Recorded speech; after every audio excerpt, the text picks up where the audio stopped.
aos nossos amigos da internet, o nosso boa noite. Estamos novamente reunidos aqui na Fraternidade Francisco de Assis, na cidade de São Paulo. E o nosso convidado da noite de hoje, Valci Silva, este companheiro que vem de muito longe para trazer para nós os seus ensinamentos. Valci vem de Tupã. O Valci é psicólogo, escritor, palestrante espírita, coordenador do Programa de Atenção ao Dependente Químico do Laboratório de Saúde Mental da cidade de Tupã. Presidente do Conselho de Direitos da Criança e da Adolescência, também da cidade de Tupã. E coordenador e dirigente da Mocidade Allan Kardec, da cidade de Tupã. E o tema da palestra de hoje do Valci é a família, a sociedade e as drogas. Então vamos realmente prestar atenção na sua palestra, nos seus ensinamentos, porque nós sabemos o quanto isto é importante para nós, na família e na sociedade. Valci? Muito obrigado. Boa noite a todos. Que Jesus, o amigo de todas as horas, possa nos envolver na noite, essas doces vibrações que se emanam daquela figura fantástica que é o Mestre, e que a gente possa realmente sentir uma paz muito grande, uma esperança permanente, e que isso nos torne felizes, já que estamos todos neste mundo para a felicidade. Queria fazer a observação bastante séria, bastante grave, de que o tema que vamos abordar, a família, a sociedade e as drogas, infelizmente não é um tema comum dentro das casas espíritas. Apesar de também nós, os espíritas, estarmos sujeitos aos problemas da dependência química. Nós vamos ver no correr da nossa exposição que sim, mais do que parece, mais do que aceitamos ou cremos. Então, não é um tema comum, não é um tema que se fala com regularidade. Daí a nossa importância dentro do tema de trazer até nós, a comunidade espírita, uma reflexão tão séria, tão grave quanto esta, tão avassaladora na vida da comunidade, na vida das pessoas, na vida da humanidade como um todo. A droga hoje é um dos grandes flagelos humanos que tem percorrido aí a natureza humana, complicando e comprometendo a vida de todos nós. Naturalmente a gente inicia indagando o que são drogas. A palavra droga, quando é ouvida, ela nos remete sempre a algumas substâncias químicas, que poderia ser, cocaína, crack, anfetaminas, poderia ser a maconha, poderia ser o LSD, poderia ser o ópio. E às vezes nós observamos no semblante das pessoas que a terminologia cocaína, crack, maconha, LSD e ópio assusta. Ela é temerosa, as palavras são temerosas. E quando você fala em droga, você lembra dessas drogas. Mas faltam duas aí, que a gente nunca considera ou classifica como droga. Nós vamos chegar nela.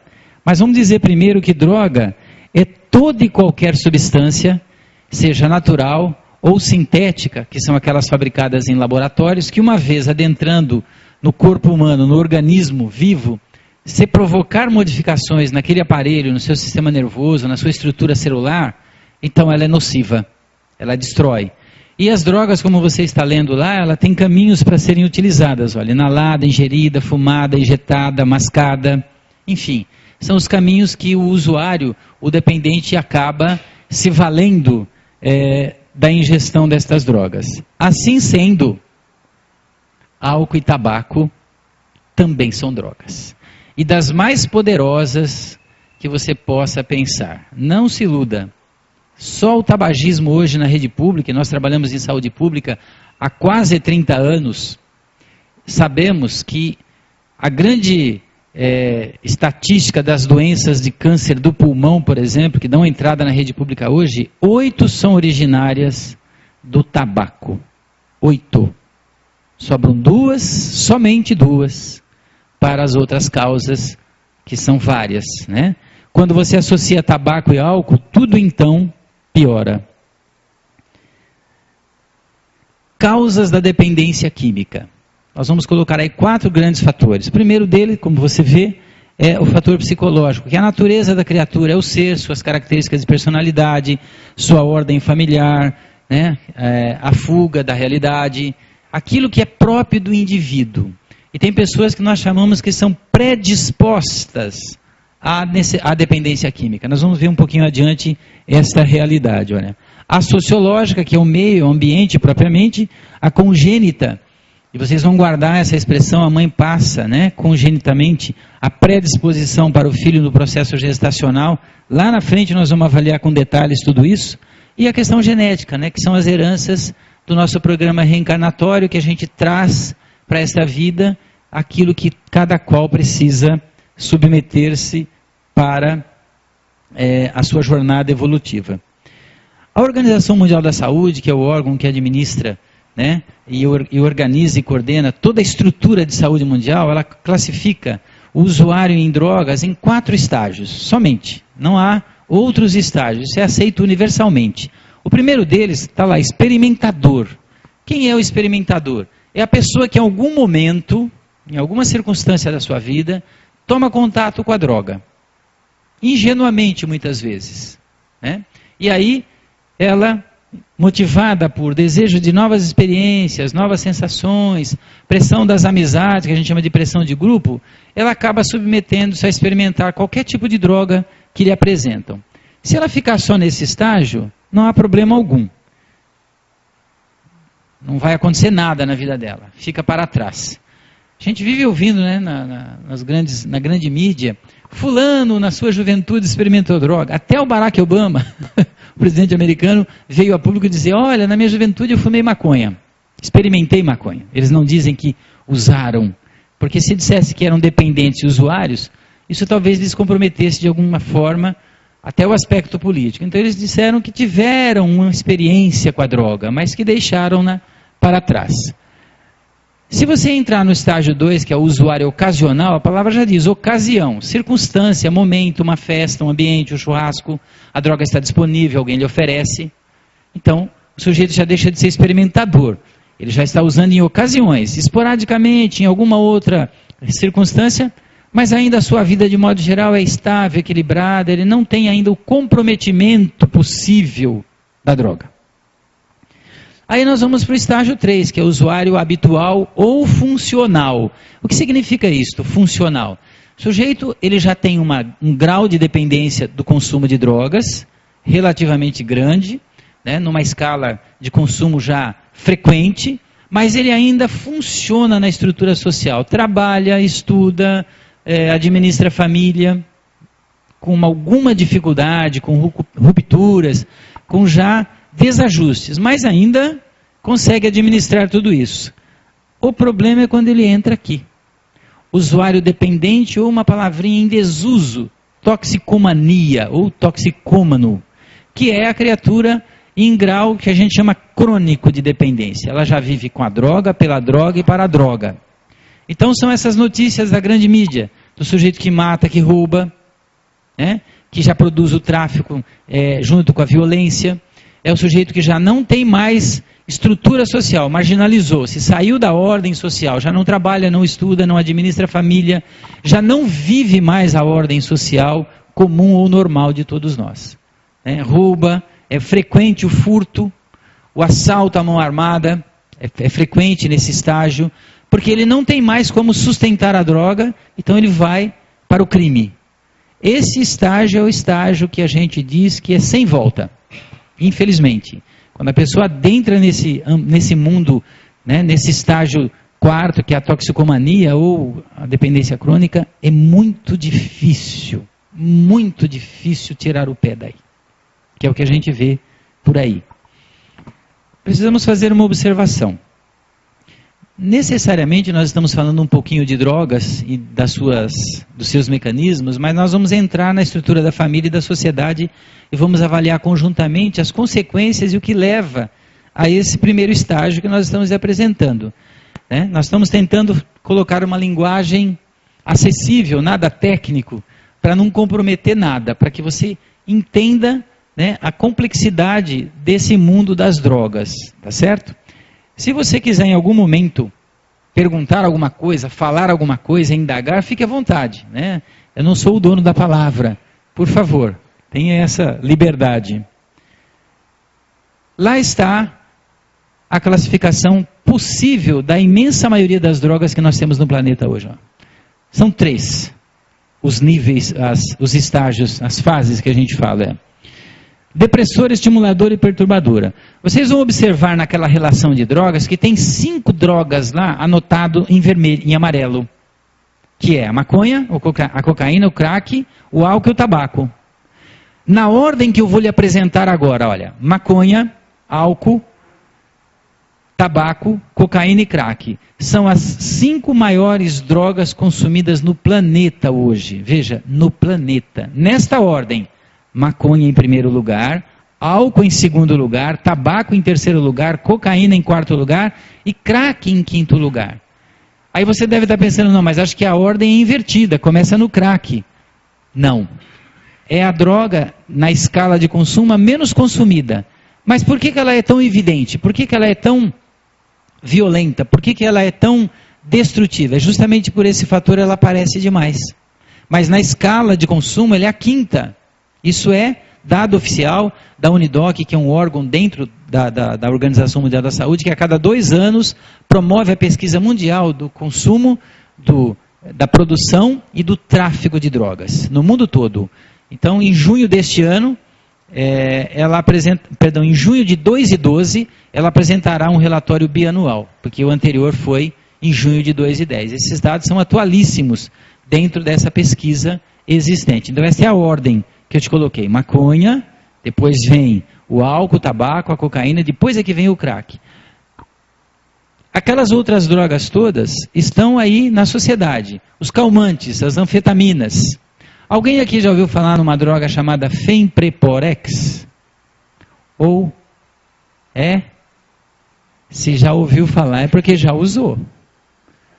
Mas que droga é essa? É um emagrecedor.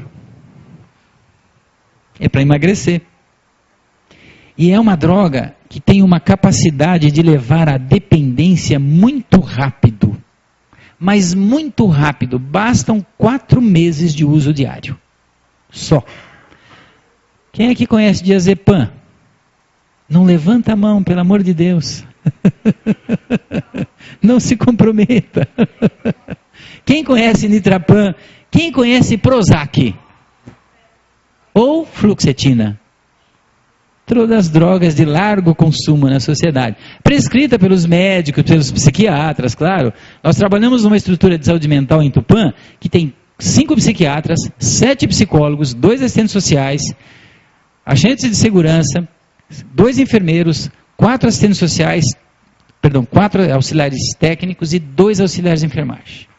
É uma estrutura enorme para atender toda a estrutura em saúde mental e é onde está embutido dentro do ambulatório de saúde mental o programa de atenção à dependência química que eu faço.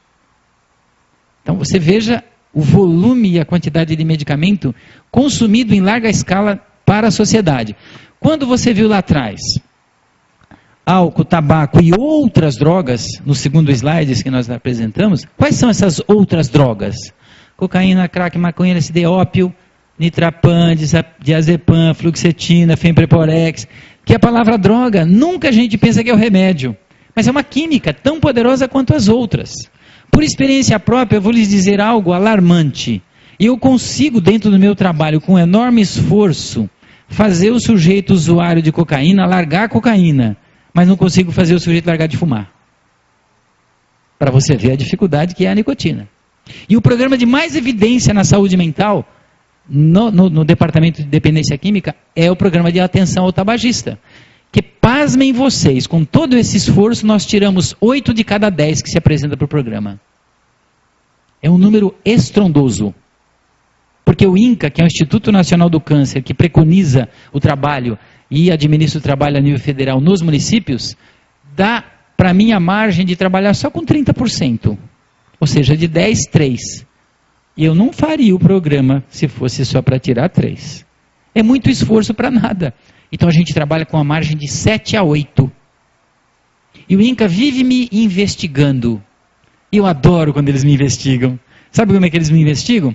Que a gente manda uma planilha para eles trimestralmente. Eles mandam cartinhas para cada um deles, para ver se o sujeito parou de fumar, se usou a goma, usou adesivo, usou bupropiona. E que felicidade quando a resposta é satisfatória. Então eu vivo pedindo para eles, me investiga mesmo. Né? Porque é duvidoso um índice desse tamanho, mas é o esforço que a gente faz. Tá certo? A única droga que nós vamos pôr alguma coisa a respeito dela aqui é esta, para mostrar para vocês que apesar dela ser a 5ª em escala de consumo mundial, especialmente no Brasil, ela é devastadora por causa de tudo isso daqui, ó. Eu vou até abrir todos os quadrinhos, ó. Ela leva às doenças sexuais, ela afeta a alimentação, ela afeta os pulmões, coração e afeta o comportamento. E isso é assim. Vamos lá. Maconha, álcool, tabaco. Estas 3 drogas precisam entre 10 a 30 anos para comprometer a estrutura de saúde física e mental do consumidor, do dependente. Olha que absurdo, entre 10 e 30 anos. Então, leva-se ao conceito errôneo de que são drogas inofensivas e que não vai fazer mal. Por isso que o jovem, principalmente o jovem, diz assim, não, você não sabe o que está falando, você, droga é tão bom, é calmante, é relaxante. Eu já uso há 15 anos, nunca me aconteceu nada. Só que ele está na margem ainda, entre aspas, de tolerância e de segurança do organismo, que ainda suporta a droga. Mas aí eu não vou conseguir acompanhar um sujeito desse muitas vezes tanto tempo. Aí ele vai ter que caminhar com a vida dele. Aí vem a cocaína, que precisa, aí para fazer um estrago devastador aí de 4 ou 5 anos. Aí sobra o crack, que precisa, sabe de quanto tempo para ser devastador? 6 meses. 6 meses. Por isso que a gente, né, acha que o crack é a droga mais consumida. Não é, porque ela é muito rápida. Ó. Esse conjunto aqui, ó, de 5 situações, ela provoca rapidamente uma destruição, especialmente na área do pulmão aqui, ó, que você está vendo aqui no 3º quadrinho, que o pulmão é um órgão úmido. Ele tem o efeito sanfona, ele tem elasticidade, ele tem mobilidade pulmonar. E o crack tira todo o líquido, toda a água, vamos colocar nesses termos simples, do pulmão. Então o sujeito começa a perder massa muscular. E fica com aquela exposição de magreza que parece um sujeito daqueles antigos de campo de concentração nazista. Ele seca, fica pele e osso. Exatamente por causa disso. Por causa desses fatores que nós estamos apresentando.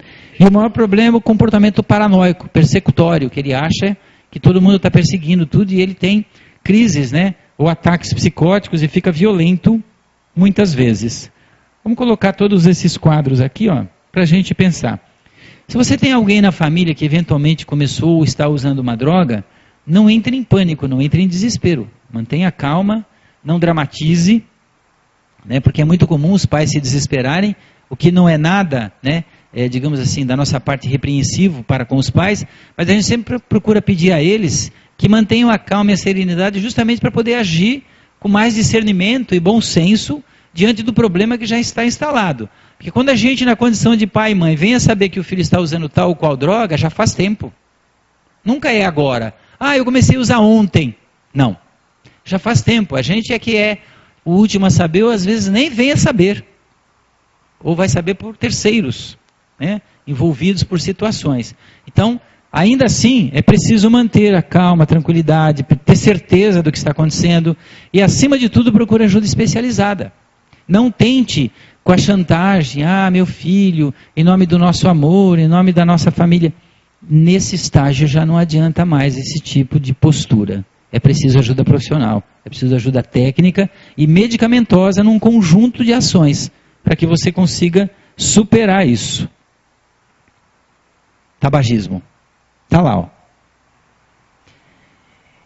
Se ele vem na 3ª escala de consumo, no Brasil é alarmante. Nós temos aproximadamente por ano 200 mil brasileiros sofrendo doenças provocadas pelo tabaco. 200 mil pessoas. E a maioria delas na doença de câncer e de DPOC, doença pulmonar obstrutiva crônica, que é a associação de uma bronquite com enfisema juntos. Elas não curam.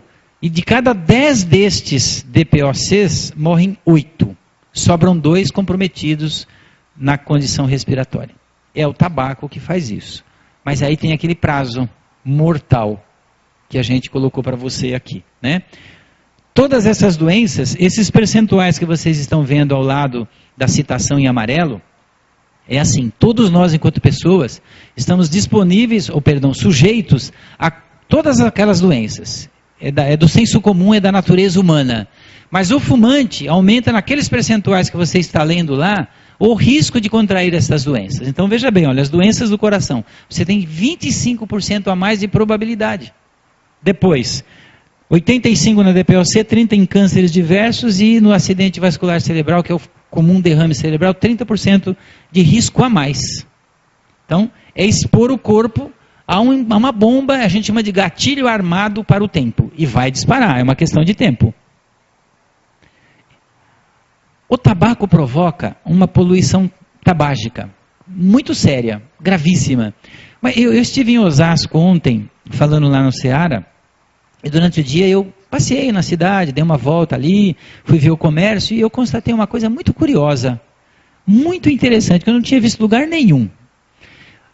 A maioria dos fumantes de rua, que a gente, pelo olho preparado, observa com mais facilidade, tinha uma bolsinha de couro pendurada no cinto, e eu constatei que ele estava fumando, e ao bater a cinza do cigarro, ele não batia no chão, ele batia na bolsinha. É que nem um cinzeiro ambulante, né? E ele apagava a bituca de cigarro na bolsinha e fechava, ele não jogava no chão.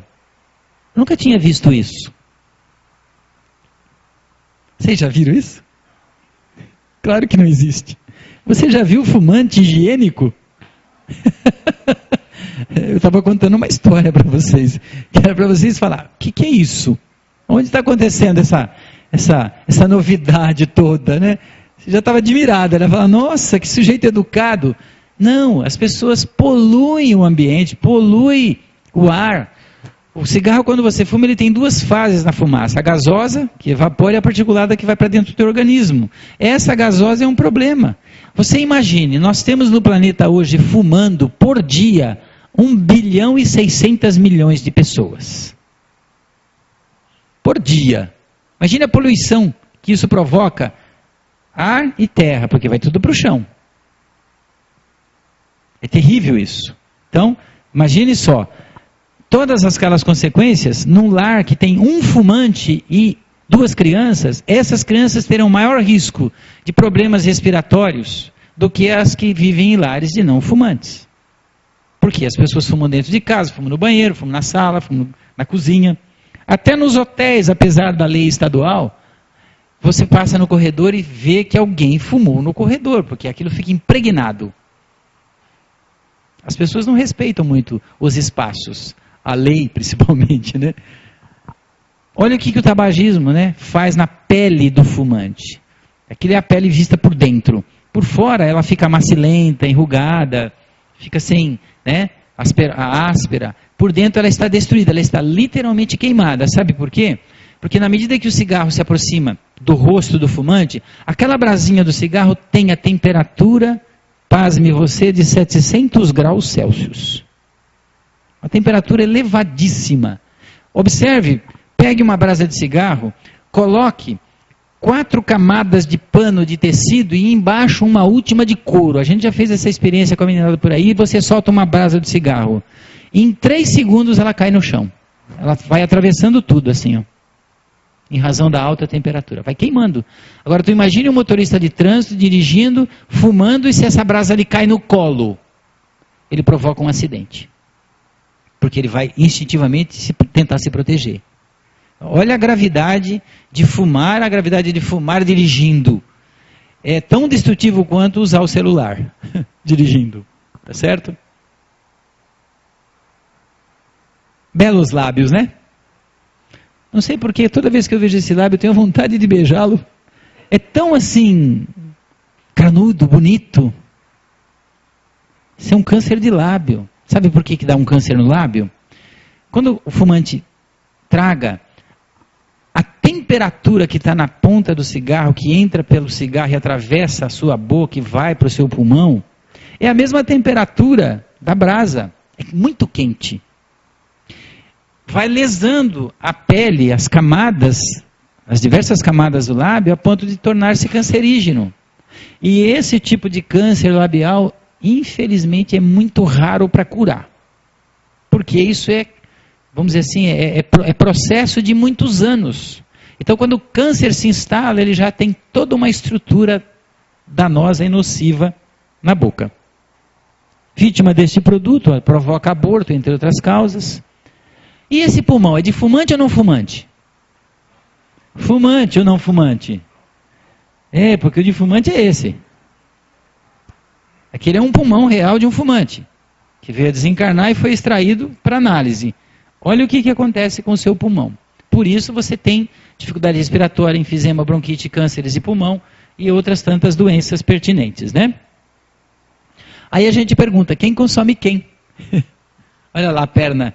O nome daquela doença lá, apesar de não estar ali, vocês já viram pessoas nas ruas com aquelas gangrenas expostas? Chama tromboangeite obliterante.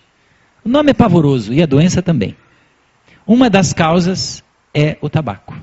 Não é o único que provoca, mas é uma das graves e grandes causas destas gangrenas que as pessoas adquirem. Aí a gente já deixa o tabagismo para trás e entra no álcool. O alcoolismo tem 4 fases comprometedoras, só, também. Isso é universalmente aceito, na modernidade agora, nesta questão da dependência química. A primeira fase delas é o chamado aperitivo inocente. O sujeito experimenta o álcool, por alguma razão. E isso ocorre dentro dos lares, a família. Deixa ele beber um copinho de cerveja, deixa ele experimentar a pinga, nos lares em que se consome o aguardente brasileiro. E a criança então já cresce com esse hábito. Depois, a fase seguinte é o hábito social. A bendita justificativa de beber socialmente. Quem bebe social, 3 pontinhos, mente. Nós dividimos a palavra socialmente, né? Social, 3 pontinhos, mente. Por que mente? Porque é assim, ou você bebe, ou você não bebe. O beber social é uma invenção cultural do próprio homem para justificar, né, o consumo do álcool. Isso é muito antigo, muito, demais. Então, é preciso cuidado, porque se nós sairmos agora, todos nós juntos, e formos para os bares, lanchonetes, restaurantes da cidade, nós vamos encontrar em cada mesa a imensa maioria das pessoas bebendo. E bebendo muito. Na minha cidade, em Tupã, os points da meninada, da moçada, onde se frequenta, os restaurantes, só se bebe, mas se bebe muito. Muito, muito, muito. E muito. Né? E a gente não consegue combater isso, sabe por quê? Nós estamos no Conselho da Criança há algum tempo já. A gente vai e volta e está lá de novo. De novo na presidência do órgão. A lei no Brasil tem uma falha clamorosa. Ela diz que é proibido vender bebida alcoólica e cigarro para menores. Mas ela não diz que é proibido usar. E aí é que está o problema. E a gente não consegue mudar isso. Alguns anos atrás, quando Bush ainda era presidente americano, as 2 filhas dele foram presas no Texas, foram para a cadeia, ficaram 48 horas detidas, fechou-se a lanchonete que vendeu para elas uma lata de cerveja. Porque lá é proibido menor beber e vender e comprar. Aqui é só proibido comprar, mas não diz a lei que é proibido beber. Então a gente vai para o carnaval de rua em Tupã, fiscalizar, Conselho da Criança, tutelar, e não pode fazer nada. A lei diz que não pode. Ela diz que não pode, mas também não diz que pode. E aí você fica de mãos atadas. É difícil, né? Impõe-se, né, aos pouquinhos como necessidade. E o 4º estágio é esse. Já é o de dominação absoluta. É o alcoolismo da criatura que já não escapa mais do álcool. E também, quando instalada a dependência crônica do álcool, é muito difícil sair daí. Sai, mas é trabalhoso. Por quê? É uma enfermidade crônica. Tá? E se ela é crônica, ela pode ser fatal. E ela vai mesmo destruir a vida da pessoa. E o alcoolismo tem uma gravidade. Ele não afeta só a saúde em si do sujeito, mas ele afeta em torno dele, a estrutura familiar, social, profissional, enfim. Né? É devastador tudo isso, né? Já falamos, né, em larga escala os efeitos dos problemas sociais, desajuste no lar, conjugais, etc. Tá vendo? Depois vem os distúrbios psíquicos, que é empobrecimento da memória, são lesões neurológicas, cerebrais, ciúme patológico, demência cerebral, alienação. O álcool vai provocando tudo isso, porque cozinha, literalmente, essa expressão, cozinha o cérebro. E as doenças físicas, né, que vai de hepatite aos cânceres em geral. O álcool tem essa capacidade destrutiva de provocar tudo isso numa pessoa. Tem mesmo. Aí a gente se pergunta, mas nós já sabemos de todo esse problema. O álcool, né, é antes de Cristo o problema já do alcoolismo. Isso já existe na humanidade. A gente até se pergunta, quem nasceu primeiro, o homem ou o álcool, né? É um xiste, naturalmente, porque não se sabe aonde que se começou, né, esse largo consumo do álcool. Aliás, na Europa medieval, a água mais segura que se tinha para beber era o vinho, porque era destilado, era fermentado, porque a água mesmo não era tratada, não tinha saneamento básico. Então, veja que isso está incrustado, né, na vida humana, até por questões culturais muito antigas. Por que então as autoridades não combatem o uso do álcool e os males que ele provoca? Por isso, olha, tanto abusam do álcool, olha, como você vai ver lá, homens sadios, enfermos, jovens, mulheres, velhos, religiosos, cientistas, analfabetos, mendigos, milionários e até líderes espiritualistas. Até. Então, por que eles não combatem? Por essa lógica aqui, ó. Eles precisariam combater primeiro em si mesmos. É uma lógica. Se você não combate em si mesmo o defeito ou a imperfeição, que autoridade ou que moral ou que postura você tem para cobrar de alguém ou do outro? Não tem. Não tem nexo. É insensato, na verdade. Sem contar o fator comercial financeiro, que é fonte de muito imposto, tanto o tabaco quanto o álcool, em todos os países. É só ver o poder financeiro da indústria tabaqueira americana. É assustador. Aqui no Brasil, uma enormidade de políticos nos níveis municipais, estaduais e federais são assistidos e amparados e protegidos pela indústria do álcool e do tabaco no Brasil. Não se engane, é um lobby, eles estão lá para proteger mesmo. Por isso que não passam certas leis, por isso que se engaveta, né, a discussão a esse respeito. Infelizmente. Está aqui, ó. O homem até glorifica o problema alcoólico no mundo. Quer ver, ó? A Argentina exporta a sua cidra para o mundo todo. Ela é famosa. Você pode não conhecer, mas ela é famosa. A vodka da Rússia. Essa aqui a meninada toda conhece. Não tem jovem que não conheça a vodka. Por quê? Eles vão para a balada, eles tomam um Smirnoff junto com um Red Bull. Ou outro. Energético, exatamente, é um energético. E isso, no mínimo, vai dar para ele, com o tempo, hipertensão arterial. No mínimo. O coração, nessa hora, vai a 16/15. Quase iguala a pressão. É violento, é um impacto contra o corpo. Mas eles vão para a balada fazendo isso. Né? Depois, olha, a tequila do México, a Alemanha orgulha-se de sua cerveja, França, Espanha, Itália e Portugal dos seus vinhos, naturalmente. Né?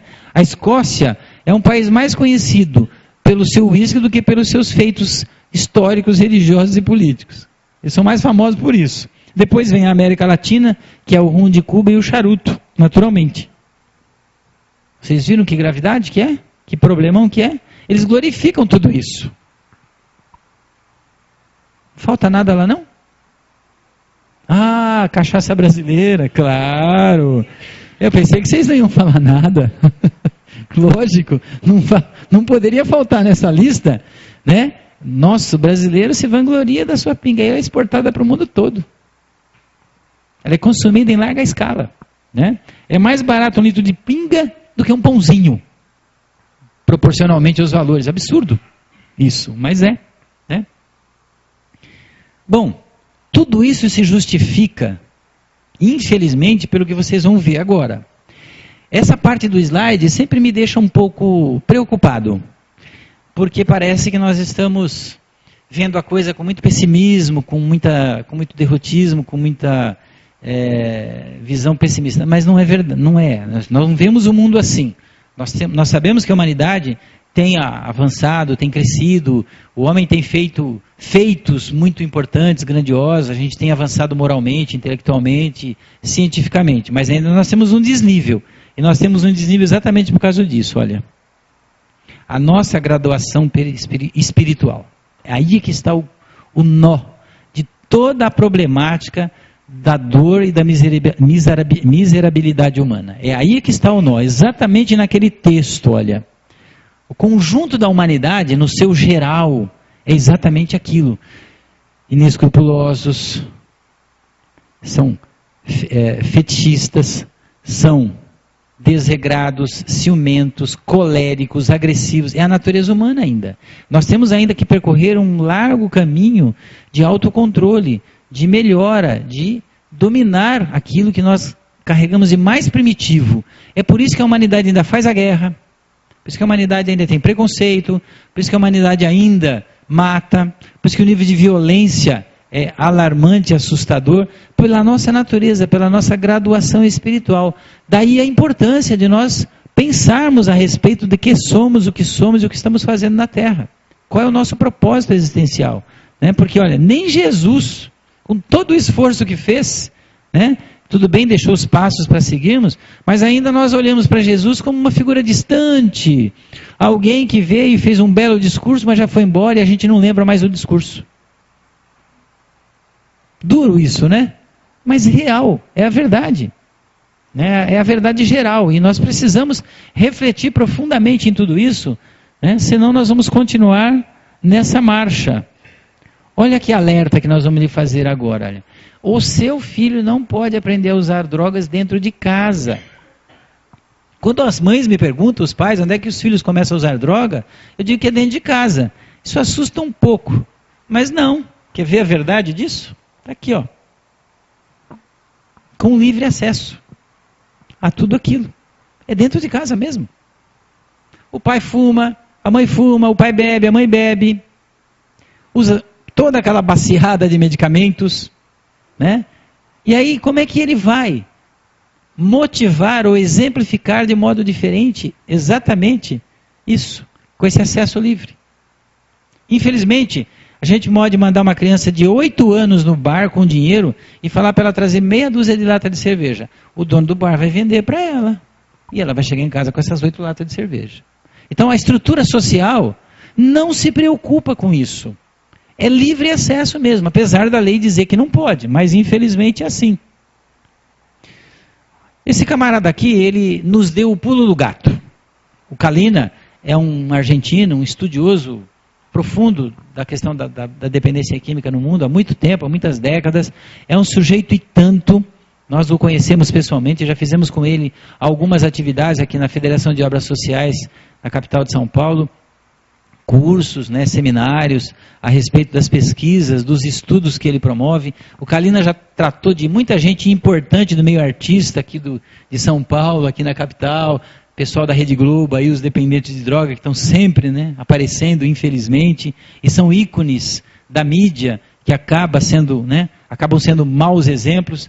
Ele nos deu a resposta que a vida toda a gente se perguntava, mas por que o sujeito que fica 20 anos, 30 anos sem beber, lá um belo dia resolve tomar um copo de cerveja e desencadeia toda a dependência que ele tem, que ele tinha, na verdade. A gente pensava assim há décadas atrás, mas de algum tempo para cá, o que nós percebemos? O cérebro, ele registra a química que ela não faz parte do teu corpo. Tudo que não é do organismo, que entra no organismo, existe uma memória realizada e criada pelo cérebro e fica no arquivo.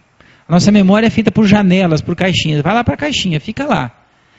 Isso explica fisiologicamente, organicamente, porque o sujeito que não bebe há 30 anos, um dia, numa festa de casamento, de aniversário, a mulher dele fala, coitado do Zé, faz tanto tempo que ele não bebe, ele já não tem mais problema com álcool. Deixa ele beber um copinho de cerveja, inocentemente. O que acontece? Estraga a festa, bebe tudo, vai para o hospital. É um desastre. Por quê? Porque ele tinha a memória daquela substância. E ela é para sempre. Se a gente buscar na doutrina espírita esta afirmativa com a estrutura do perispírito, que é a estrutura do nosso espírito, que está dando forma física ao nosso corpo, é ele, perispírito, que faz o registro. É o chamado cérebro perispiritual. Ele faz o registro, faz a memória e guarda. Tanto é verdade que o sujeito que morre neste mundo, desencarna pela dependência das drogas, ele continua no mundo espiritual buscando a sensação da droga. E vai se juntar naturalmente ao usuário encarnado para tentar sorver ou absorver alguma coisa da droga do qual ele já não pode mais, porque não tem mais o veículo físico que é o corpo para a sensação da droga. Então a gente vai para o lado de lá, com o problema. E muitos deles retornarão ao mundo futuramente, encarnados, com uma aprovação no terreno da dependência química. Então, cuidado com a ideia de experimentar qualquer droga, porque nós podemos ser um destes que viemos para cá com a possibilidade, né, de sermos provados ou testados na questão da dependência química. Então, cuidado com isso.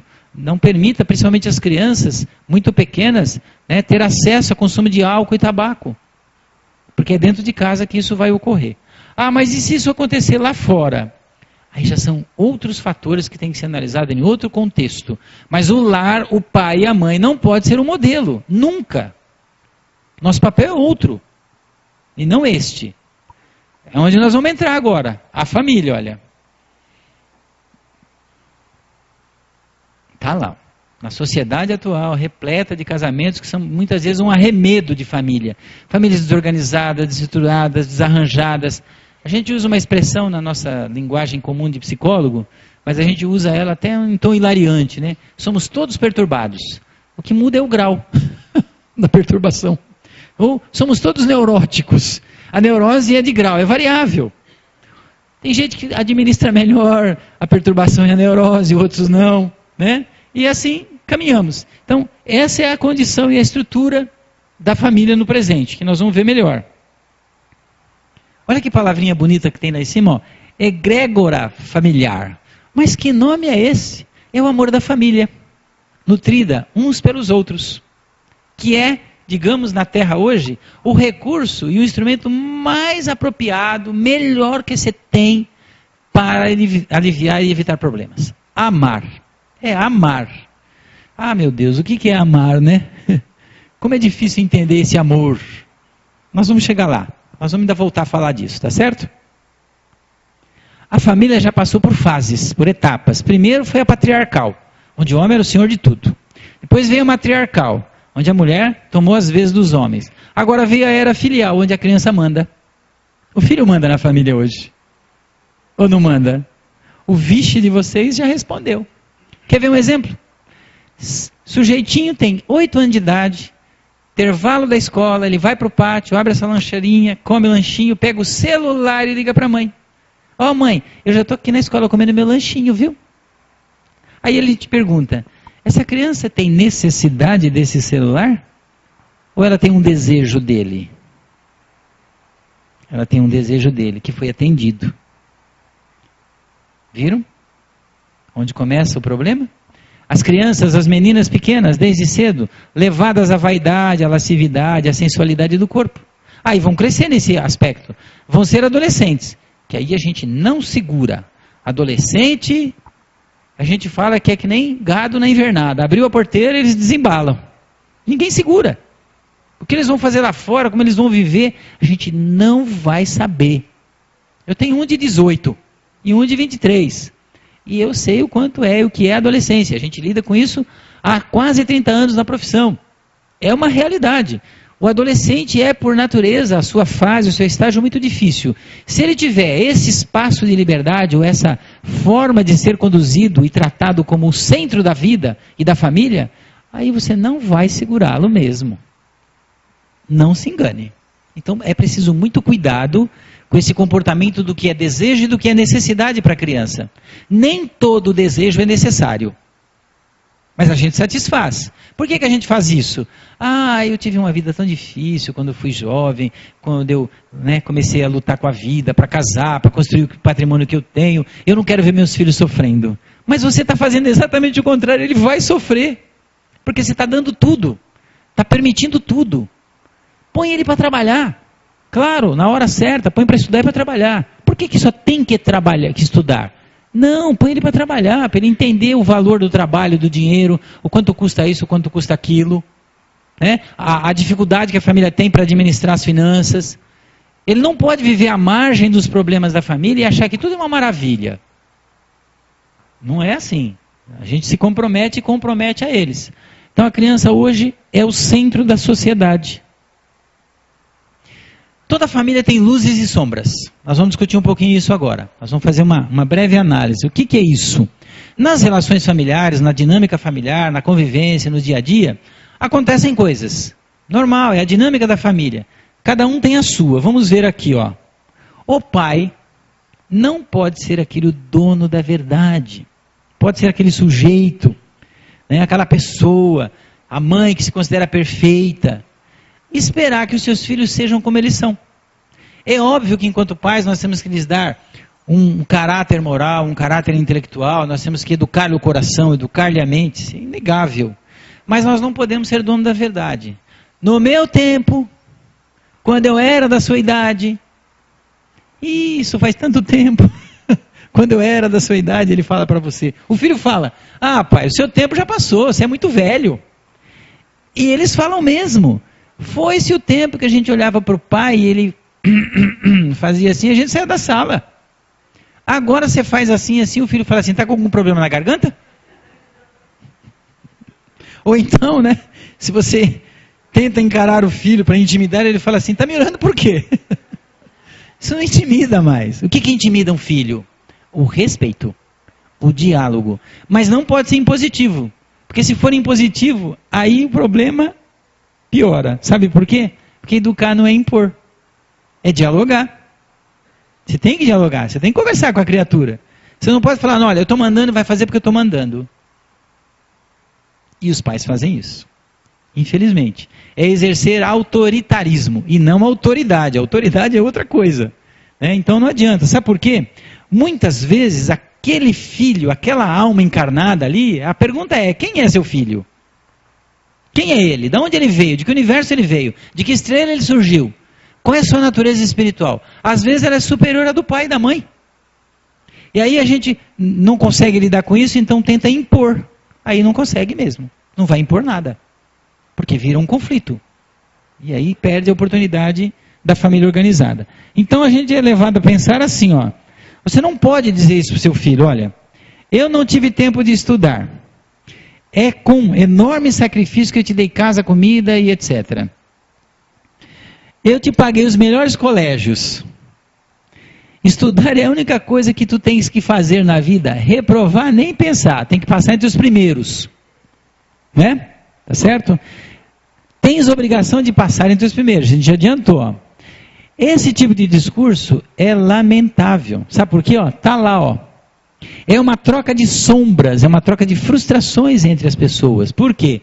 Porque eu não pude chegar lá, diz o pai, mas tu tens a obrigação de chegar e vai chegar à minha custa. Opa, peraí.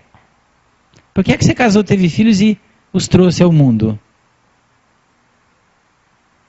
Você passou a ser responsável. Se você é responsável, como é que tu vai tratar seu filho desse jeito? Com esse discurso, com esse diálogo. Olha, essa hora também é meio difícil. Eu fico olhando no olhinho de vocês e eu vejo assim, puxa, eu já falei tudo isso pro meu filho. É horrível esse momento. A gente percebe isso. Parênteses, eu como pai, não sou essa criatura perfeita que está escrita aí, tá? Por favor. Vamos pensar que eu vim aqui dar lição de moral em vocês. Também tenho falhas como pai, né? Sou uma alma ainda peregrinando por esse universo sem fim para aprender. Mas a gente faz um esforço, claro, na tentativa de errar menos. Mas esse tipo de discurso é um problema. Olha lá, é lamentável mecanismo de transferência. Vamos explicar em palavras simples, Tá lá, Eu estou crescendo, não o meu filho. Eu quero um crescimento meu através dele. Eu não pude chegar aonde eu queria, mas fiz um filho doutor. É o pai se realizando no filho. Ao passo que o pai tinha que estar se realizando pela realização do filho. Aí está a diferença. Eu me realizo e sou feliz na medida em que ele se realiza e é feliz. Vindo para São Paulo ontem, a gente veio ouvindo uma palestra do Divaldo Franco, fantástica. A gente botou lá no pendrive, botou no radinho e vem ouvindo. Para ganhar o tempo, passar as horas, né? Não se ligar só na estrada, que é cansativo. E Divaldo fala nessa palestra de 2 episódios que ele vivenciou lá em Salvador, na Bahia, de 2 mães. Mães excepcionais. Aquelas mães heroínas, que fizeram de tudo para o seu filho, mas de tudo. Porque elas lutaram sozinhas com a vida, com o mundo, com a realidade, para tornar os 2 filhos médicos. São 2 histórias distintas, mas curiosamente os 2 filhos se tornaram médicos. Um, grato à mãe, eternamente grato, idolatrou a mãe, formou-se, fez a sua formatura, colocou dentro da sua sala de gabinete de trabalho uma foto de corpo inteiro da mãe, E a outra mãe foi simplesmente esquecida pelo filho. Foi isolada. Nem na formatura o filho permitiu que ela fosse. Porque naquele tempo ele, formando-se, tornou-se, né, uma pessoa importante, foi trabalhar, fazer estágio na clínica do dirigente da universidade na época, se enamorou da filha daquele patrão então, ela dele, e vieram a noivar, e a mãe muito simples, analfabeta de verdade, lavadeira, fazia acarajé na rua. Ele não quis apresentar a mãe para a sociedade em que ele vivia, porque ele se dizia órfão para aquela família. Então ele não podia levar a mãe na formatura, no noivado, como? Você é órfão. E ele ignora a mãe vem a desencarnar. É Edivaldo que acompanha todo esse processo. E a mãe, ao morrer, diz assim para ele, nos braços de Edivaldo praticamente: Edivaldo, meu filho um dia vai ir até você, eu tenho certeza. Você diga a ele que eu o amei a vida toda e vou continuar amando do lado de lá. E aí no desenrolar da história ele procura o Edivaldo por circunstâncias e etc. E o Edivaldo acaba narrando uma parte da história para ele e tudo. Então veja como é que é, né, como são a realidade do pai e da mãe. Então a gente precisa de uma postura de pai, de uma postura de mãe, a gente precisa de muito amor pelos filhos, acima de tudo, por mais trabalho que eles nos deem. E aliás, né, filho é bom, mas dura muito, né? Já repararam? E custa muito caro, né? Então, ultimamente eu tenho falado isso para os meus: olha, vocês estão custando muito caro, vocês precisam casar logo e ir embora, viver a vida de vocês. E não me tragam os netos para criar, pelo amor de Deus, que eu não vou criar. Eu não dei vocês para os avós criarem, vocês vão criar os seus filhos. Porque se a gente der uma folguinha para eles, vocês vejam a quantidade de avós criando netos. Se der uma brechinha, né? Ah, mãe, fica aí, vai. E aí o casal vai viver sua vida, né? E a mãe e os pais, os avós, se sacrificando. Não é justo e nem coerente isso. Ajudar os filhos é uma coisa, mas tomar-lhes o dever, não. De jeito ou maneira. Vamos ver o Livro dos Espíritos, 582? Pode-se considerar como missão a paternidade? Sem sombra de dúvida. É uma verdadeira missão, porque o dever do pai e da mãe é fazer de tudo para encaminhar essa criatura, espírito encarnado, que tem uma história, que tem uma trajetória, para um caminho bom. Está lá, ó. Tá certo? E quanto mais difícil é o filho, mais notável, mais grandiosa é a missão do pai e da mãe. E se o filho sucumbir por causa dos pais? De quem é a responsabilidade? Dos pais. Se ele se desviar por falta de instrução, de amor, de carinho, de cuidado, das mínimas atenções, estes pais são responsáveis perante a espiritualidade por este desvio de rota daquele filho. E se é o contrário? E se for aqui, ó? Se o filho se desvia com todo o esforço feito pelos pais, com todo o empenho que os pais fizeram, no exemplo dessa mãe que Edivaldo fala, ó. Quanto pior a propensão do filho, é aqui que está o problema, maior é o mérito dos pais. Vamos ver aqui na sequência, quer ver? Ó, nada de cobranças chantagiosas. A gente não pode chantagear o filho, a gente tem que dialogar com ele. A gente precisa, antes de mais nada, reconhecer que esse filho é como nós, um ser em evolução. Todos nós somos um ser em evolução. E nós precisamos nos tratar. Guardando as autoridades e o respeito de pai e filho, nós precisamos tratá-lo como um igual. Sentar, ouvir.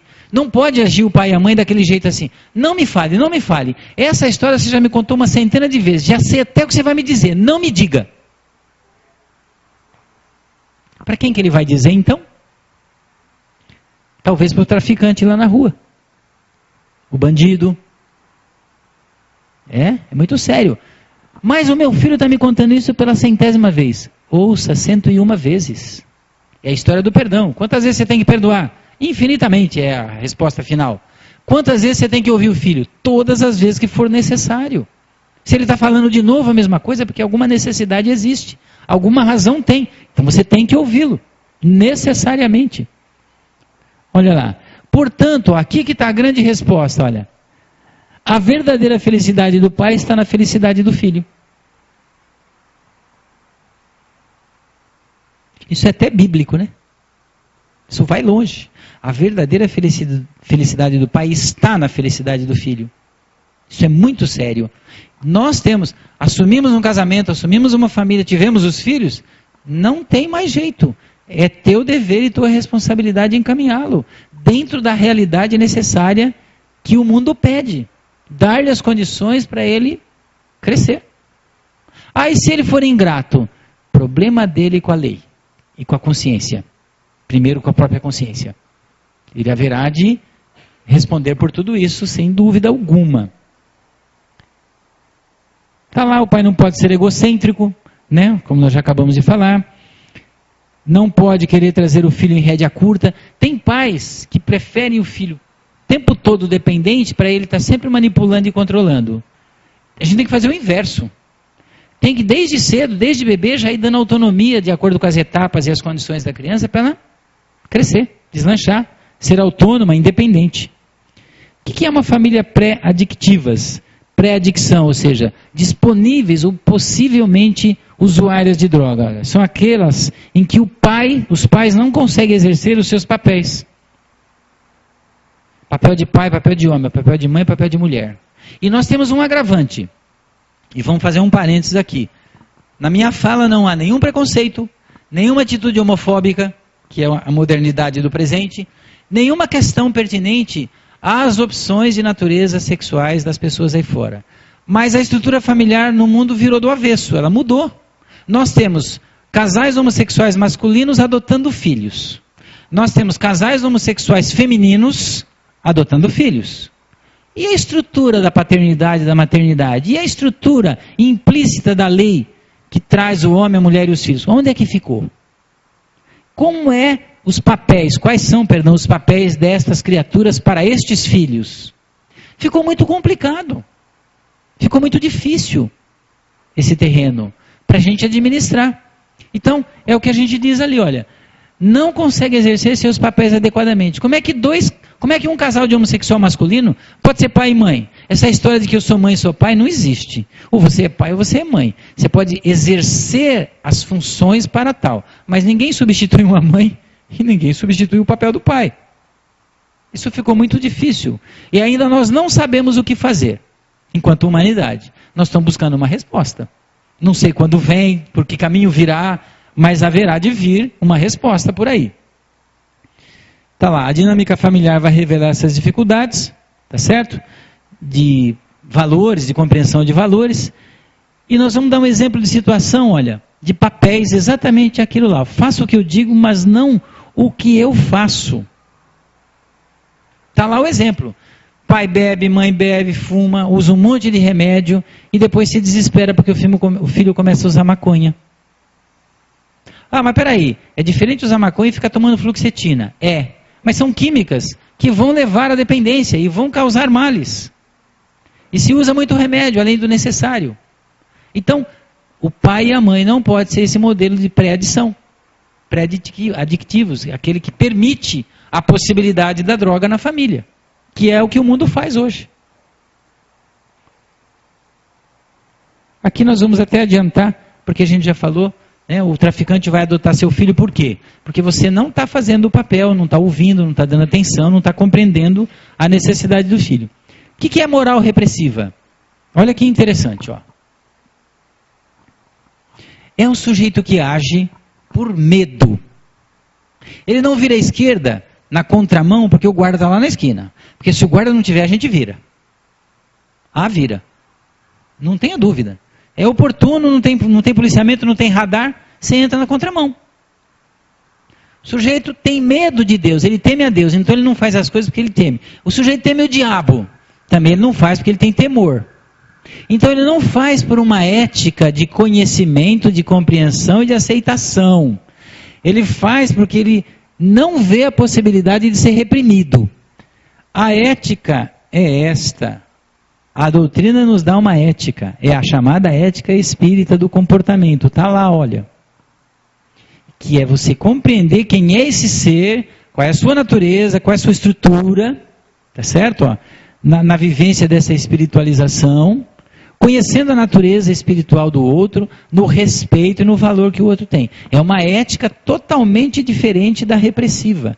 E é nessa ética que a gente precisa educar e criar os filhos. E nos pautarmos uns com os outros nessa relação de ética. Porque a gente não vai fazer por temor, a gente vai fazer pela necessidade ou pelo dever de ser feito. Pela compreensão de que aquilo precisa ser feito. Eu não devo entrar contramão, não é porque o guarda não está lá, porque não tem um radar para me multar, mas é porque eu posso causar um acidente, eu posso comprometer a vida do outro. É diferente. O sujeito que entra porque ele não vê a possibilidade de repressão, ele não está preocupado com o próximo, apenas consigo mesmo, seus próprios interesses. E nós precisamos tomar cuidado. E o trânsito é um bom instrumento de educação para todos nós. É só ver o trânsito da cidade onde vocês moram. A cidade onde eu moro, o trânsito é uma piada. É moleza, a gente fecha o olho e anda na rua. Sem problema. Aqui, eu precisei comprar um brinquedinho chamado GPS para vir para a capital, porque fazia muito tempo que eu não dirigia aqui. E ainda assim, eu apanhei um pouco. Naturalmente, né? Nós já até adiantamos isso, olha, conhecimento leva ao respeito, tá certo? Ó. Dizem alguns pais, ele é assim mesmo, está na fase do aborrecimento, é um aborrecente. Nunca diga isso para o seu filho. Tá bom, você já disse um monte de vezes, não precisa nem admitir isso, nem levanta a mão, mas não diga mais. Porque ó, o sujeito que se vê aborrecido, dizendo que ele é, e as pessoas dizendo, ele vai conseguir ter um bom relacionamento contigo? Vai nada. Ele vai ouvir alguém lá fora que lhe dê atenção. É nessa hora que surge o problema, muitas vezes. O amigo que dá a droga, o traficante que está na espreita, né? A prostituição, o crime, que está solto. Então, ele vai ir onde ele vai ser ouvido, onde ele é recebido. Então a gente precisa tomar cuidado. Não diga que seu filho é um aborrecente, sabe por quê? Ó? É um eficaz afastamento dos filhos. É mortal. Não fique recriminando, dizendo que ele só dá trabalho, mesmo que ele dê. Você tem que acolher, você tem que amparar, tem que instruir, tem que reprimir dentro da necessidade da repressão, mas precisa demonstrar o amor e o carinho, e não apenas a crítica. Porque é muito fácil criticar. Agora, ouvir a crítica é muito difícil. Vamos colocar aqui esses três pelo seguinte. A moderna biologia molecular, junto com a física, vem fazendo pesquisas importantíssimas. Que conclusão eles chegaram? A física quântica, ó, diz assim, que nós, quando expressamos uma emoção, nós produzimos químicos, elementos químicos, na estrutura da fisiologia do corpo. E esses químicos que a gente diz, que se chamam proteínas, olha, os peptídeos, é que alimentam as nossas células, o nosso corpo. Dependendo da natureza, da intensidade e o grau da emoção, a alimentação do nosso organismo, fisiologicamente falando, pode ser de impacto violento ou de saudável. Olha que interessante. E, aliás, isso não é novidade dentro da doutrina espírita. Nós sabemos que o pensamento é o veículo de transmissão, né, da nossa alma, do nosso ser, daquilo que você sente, pensa e quer. E o pensamento, nós sabemos que tem uma capacidade poderosa de ação, que ele sai da gente, ele não fica só conosco, ele emana da criatura que pensa e envolve o ambiente onde a gente está pensando. Então, a moderna física e a biologia tem feito essas pesquisas. Tá? Demonstrar nossas emoções é importante, a gente não pode reprimi-las. Se você ama, diz para o outro que ama.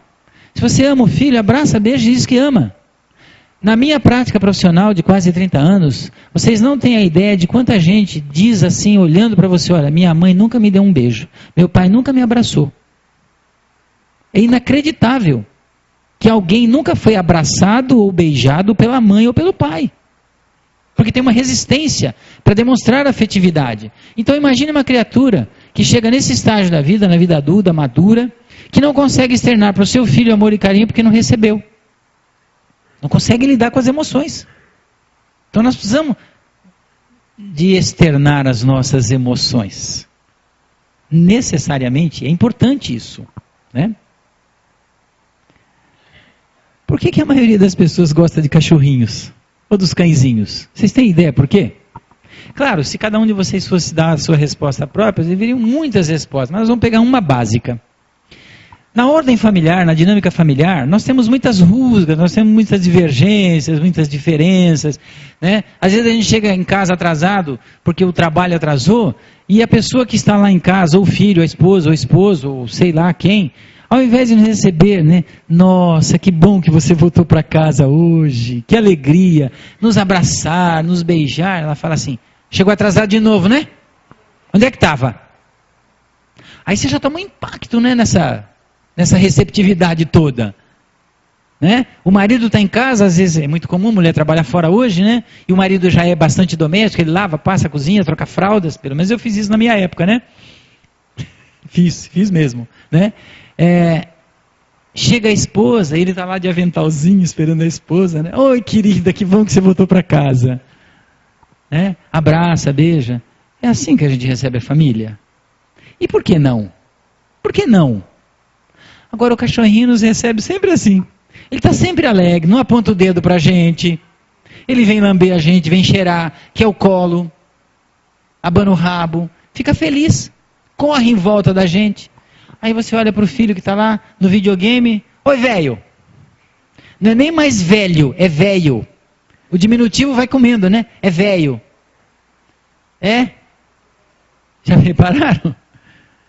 Não levanta para dar um abraço no pai, o pai não vai até o filho para abraçá-lo. Mas o cachorrinho está lá na porta, feliz da vida com a nossa chegada. Incrível, né? Pois é. Quem falou que o cérebro é o gabinete da alma? Francisco Cândido Xavier, a frase é do Chico. E é verdade. A moderna física e a biologia já provou isso. O que o Chico já sabia, Emmanuel já sabia, a espiritualidade já sabia. Está lá, ó. Se cada emoção nossa, o hipotálamo, não se preocupe com o hipotálamo, é um órgão no nosso cérebro, tá? Gera químicos que irão alimentar nossas células, devemos nos habituar às boas emoções. E não às ruins, às negativas, não pode. Porque você está se alimentando, se retroalimentando. A cada sentimento, a cada pensamento, a cada emoção, nós estamos jogando energia para o corpo, para as células e alimentando tudo isso. Tá certo? Então nós temos que produzir boas emoções. Tá aqui, ó. A pessoa que vive a síndrome do coitadinho. Ah, estou tão infeliz hoje, estou tão triste, estou tão abatido, coitado de mim. Ela está dizendo isso. Porque ela quer que você diga para ela, coitado dele mesmo, né? Como sofre?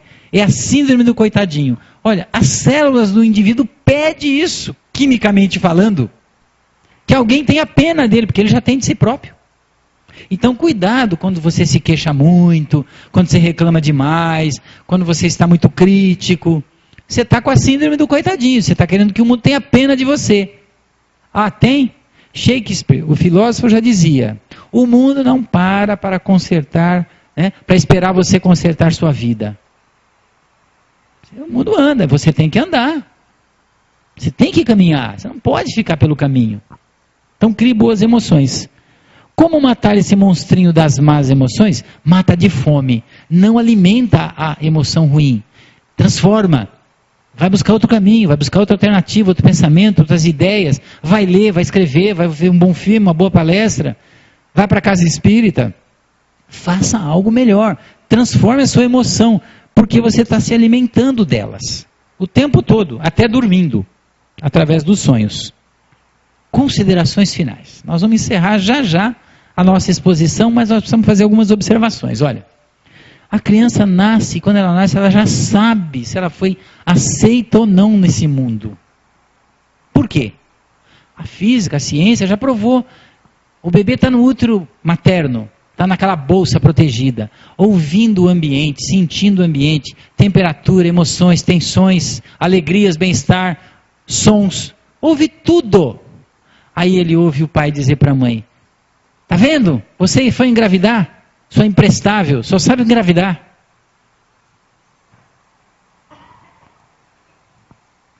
Na saúde mental eu faço muitos programas. Sou um psicólogo dinâmico, de verdade. Eu faço o programa de planejamento familiar, entre outras causas, e outras coisas, e outros programas. Toda quinta-feira, às 10 da manhã, senta-se na minha sala. A minha sala é uma sala de 4x3, muito grande, porque eu faço grupos, né? Para fazer entrevista psicológica para quem quer fazer laqueadura e vasectomia. Se vocês vissem as histórias que a gente escuta, é inacreditável, ainda hoje, de mães, de pais. Se bem que é assim, né? De cada 10 mulheres aparece meio homem para fazer vasectomia. Eles têm um medo, uma paura, que é terrível, né? E a gente entrevista, faz lá uma série de perguntas, eles falam várias coisas. E eu tenho encontrado nos últimos tempos casais com 2, 3 casamentos, que na soma desses 2, 3 casamentos chega a ter 10 filhos. É inacreditável, mas é real. Não é coisa da vovó não, lá do passado não.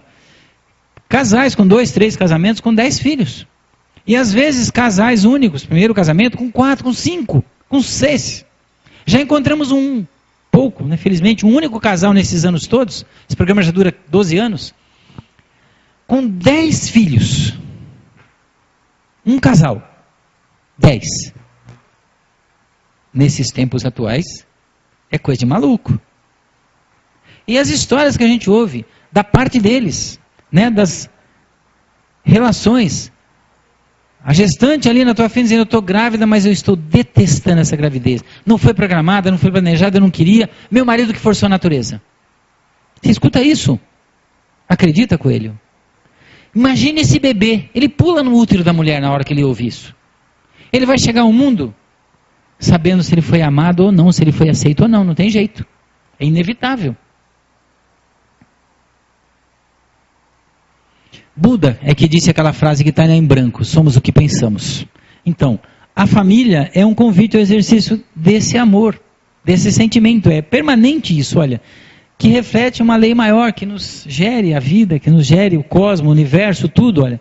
Para tanto é preciso estarmos alinhados, nós temos que estar com o pensamento em ordem, sentimento em ordem e a emoção em ordem. Porque em resultado final, nós somos o que pensamos. E o que eu penso de mim? Quem eu penso que sou? Como eu ajo com os meus pensamentos, com as minhas atitudes? Como eu administro as minhas emoções, as minhas tensões? Como? Aí é que está, eu sou o resultado disso. E, em síntese, a vida é exatamente aquilo que a gente faz dela. É uma lei inevitável, né, de se escapar. Vocês vão ver agora, e é importante, eu aproveito o ensejo para fazer o parênteses, um vídeo.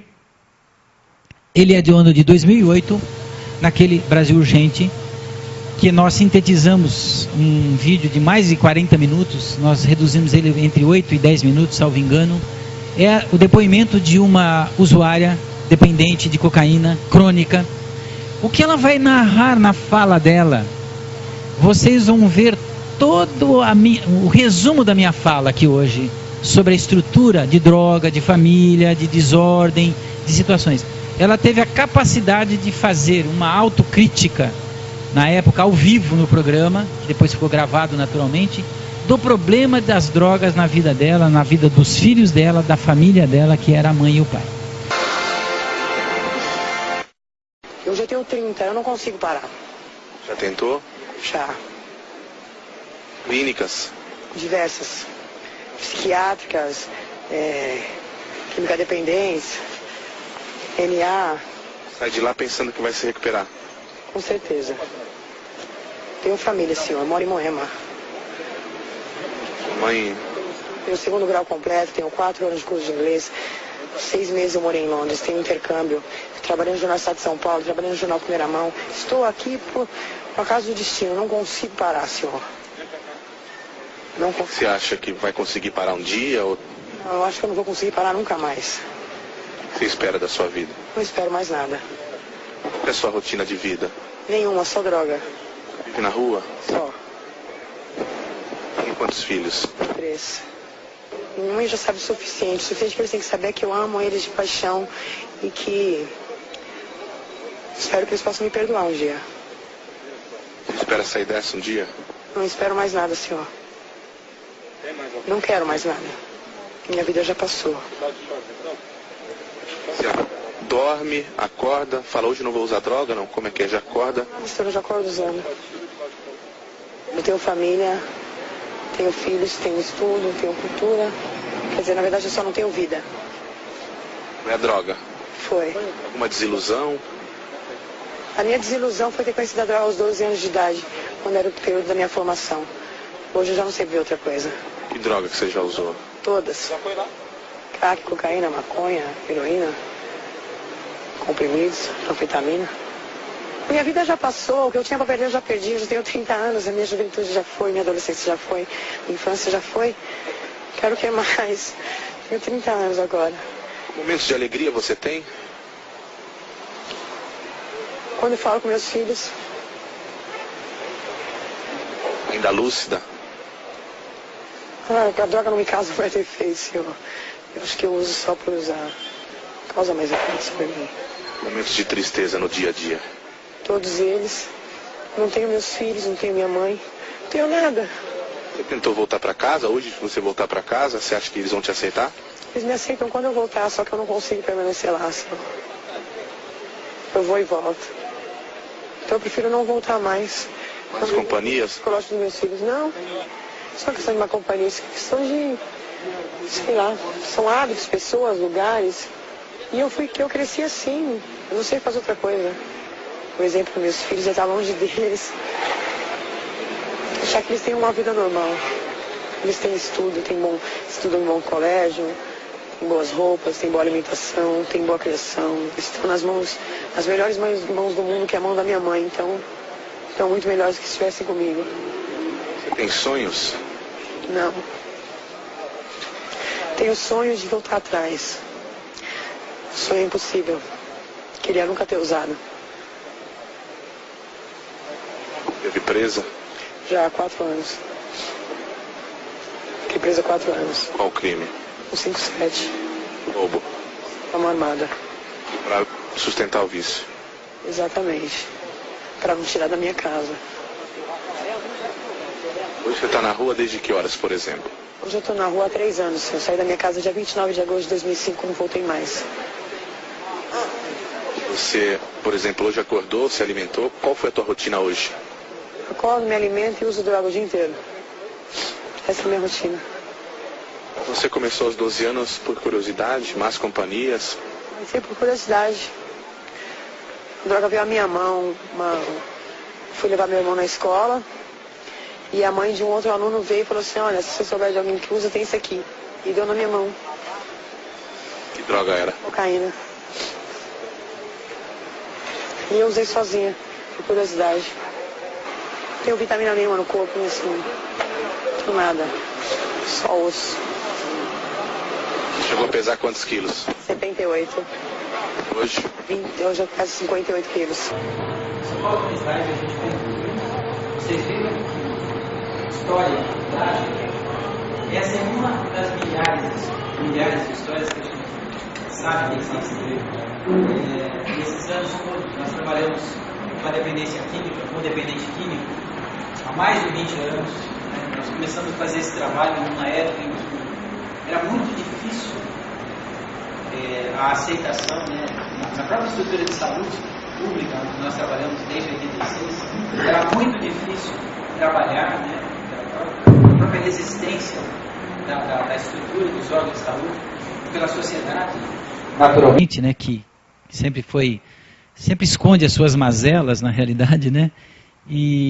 Mas a gente tem feito aí uma caminhada boa, razoável com essas pessoas, conseguimos auxiliar muita gente a sair das drogas, mas não conseguimos também tirar muita gente, porque não é um trabalho fácil, mas é aquela história, né? Se você tira 1 de 10, você está salvando uma alma, mas a gente faz um esforço muito grande. Ainda hoje mesmo, eu atendi no meu celular uma jovem, da qual é a nossa mais recente paciente que temos no grupo, esteve presa por 5 meses, envolveu-se com um namorado traficante, né, e amargou uma acusação de tráfico, do qual depois ela foi livre no julgamento, ela não foi condenada.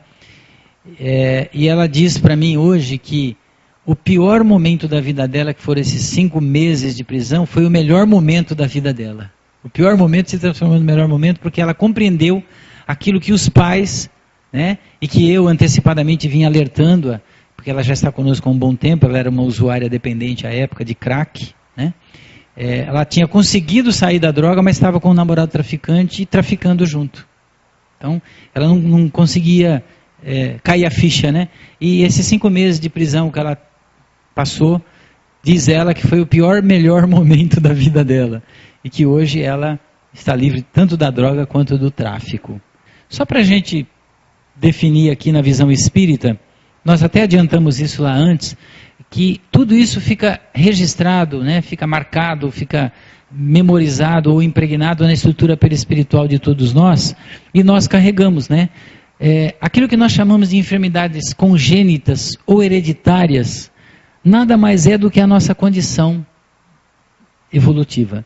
A genética que hoje nós carregamos, da nossa realidade, das nossas doenças, das nossas mazelas, é o fruto do nosso passado existencial. A genética, a biologia que estuda isso, obviamente ela leva só a conta da questão físico-orgânica. Mas nós, os espíritas, sabemos que a genética é o nosso passado. Então, o que nós estamos criando no presente para o futuro reencarnatório, que vai ser a nossa futura genética? O que nós estamos fazendo com o nosso corpo perispiritual, através das nossas ações, das nossas emoções, da nossa vivência, da nossa realização existencial e do nosso caminhar evolutivo? O nosso futuro está sendo determinado hoje, no presente, no agora. Assim como o nosso passado lá atrás determinou o nosso presente, que é o hoje. Então, nós podemos ter uma genética e uma herança genética saudável, se você viver saudavelmente agora. Você não vai criar para si isso. A despeito de vírus e bactérias, que é próprio da questão orgânica física, mas nós não nos submeteremos às doenças de porte, de gravidade, que hoje a humanidade tem, né, de sobra, mas porque é o nosso passado existencial que está aí, que vive aí. Tá? Isso, obviamente, para finalizar mesmo, é a ausência, né, de valores, a ausência de uma vida espiritualizada, de uma vida vivida dentro do sentimento cristão, que é de nos amarmos uns aos outros, de nos protegermos uns aos outros, de nos ampararmos, de querermos o bem, né, de tudo. E Joana de Ângeles dá a receita. Está aqui a receita, olha. Educação integral da humanidade com base no Evangelho.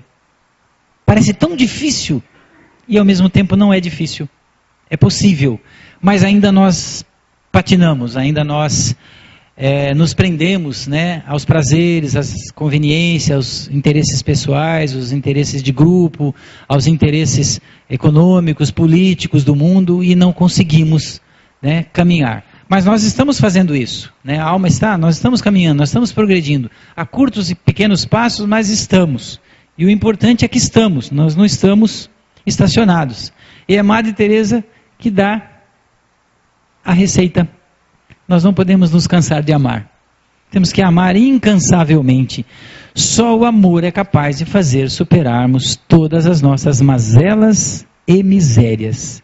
De nos amarmos, sim, uns aos outros, como Jesus nos ensinou. Não há outro caminho. A Cracolândia não existirá no futuro. As misérias humanas não vão existir quando nós aprendermos a nos amarmos. Porque aprender a amar é aprender a se respeitar e a valorizar o outro como ele é. E não nas nossas exigências individualistas e personalistas que fazemos uns com os outros.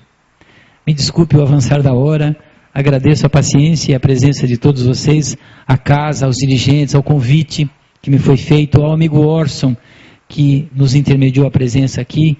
Deixo um abraço carinhoso, um grande beijo fraterno a todos vocês. Muito obrigado.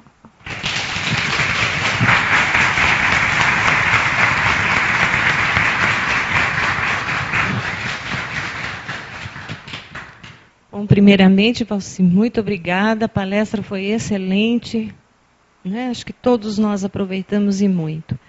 E o livro que o Valci citou na palestra está aqui em mãos. Os nossos frequentadores da casa podem adquiri-lo na recepção e os amigos da internet encontram onde? Na Editora M. Então, o nosso muito obrigada pela atenção de todos e contamos com vocês na próxima semana. O nosso boa noite.